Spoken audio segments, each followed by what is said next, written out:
Delhi liquor కేసులో arrest అయిన MLC కవిత CBI కస్టడీలో విచారణ ఎదుర్కొంటున్నారు. మద్యం కేసుకు సంబంధించి మొదటి రోజు సిబిఐ అధికారులు కవితకు పలు ప్రశ్నలు సంధించారు. శరత్ చంద్రారెడ్డి, కవిత మధ్య జరిగిన బ్యాంక్ లావాదేవీలపై సిబిఐ ప్రశ్నించింది. అయితే వీటి గురించి తనకు ఏమీ తెలియదని కవిత తెలిపింది.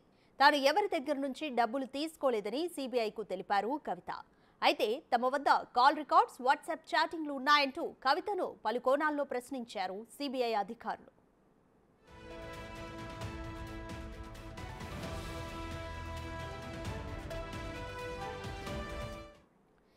కవిత ఆడిటర్ బుచ్చిబాబు, అరుణ్ పిళ్ళై, అభిషేక్ బోయిన్పల్లి, పిఏ అశోక్ కౌశిక్ ఈ కేసులో అప్రూవర్లు దినేష్ అరోడా, మాగుంట రాఘవ్, శరత్ చంద్రారెడ్డి తదితరుల నుంచి సేకరించిన వివరాలు, సాక్ష్యాలు, వాట్సాప్ చాట్స్ ఆధారంగా సిబిఐ ప్రశ్నలు తయారు చేసి వాటికి కవిత నుంచి సమాధానాలు రాబట్టే ప్రయత్నం చేసినట్లు తెలిసింది.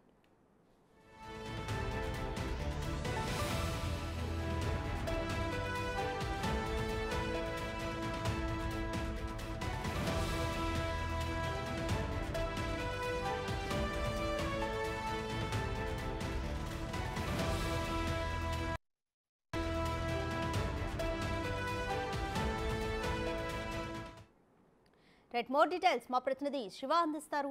శివ, సిబిఐ విచారణలో కవిత ఎటువంటి ప్రశ్నలు ఎదుర్కొన్నారు?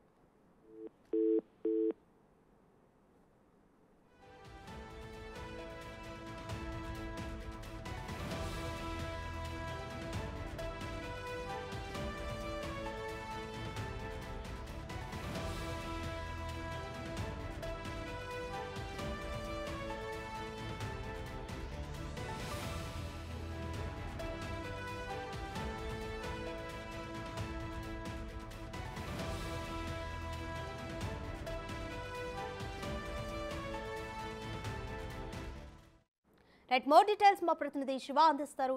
శివ, సిబిఐ విచారణలో కవితపై ఎటువంటి ప్రశ్నలు గుర్తించారు?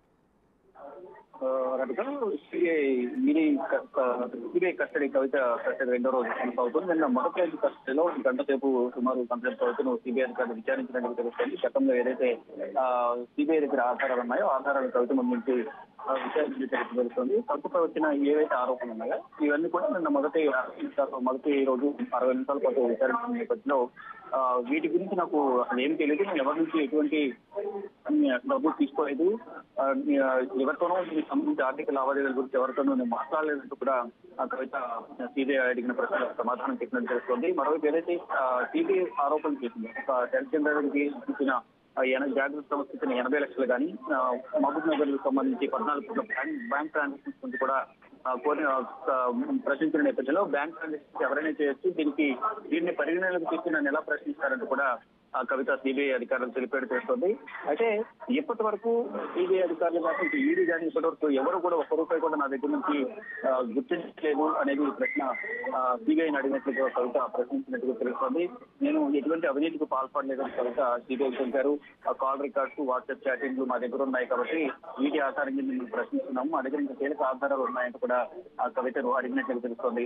అవన్నీ మ్యానిపులేటెడ్ అంటూ కవిత సిబిఐ అధికారులు అడిగిన ప్రశ్నలకు సమాధానంగా వారు అడిగిన ప్రతి ప్రశ్నకు కూడా ధీటుగా సమాధానం ఇస్తూ ఏదైతే మ్యానిపులేటెడ్ ఆకారాలు తీసుకొచ్చి నన్ను ప్రశ్నిస్తున్నారు, ఇవన్నీ కూడా నిరాధారమైన ఆరోపణలు అంటూ కూడా కవిత తెలిపని తెలుస్తుంది. ఈ రోజు రెండో రోజు కూడా ఉదయం 10 గంటలకు విచారణ ప్రారంభమైంది. సాయంత్రం 5 గంటల వరకు కూడా విచారణ జరగబోతోంది.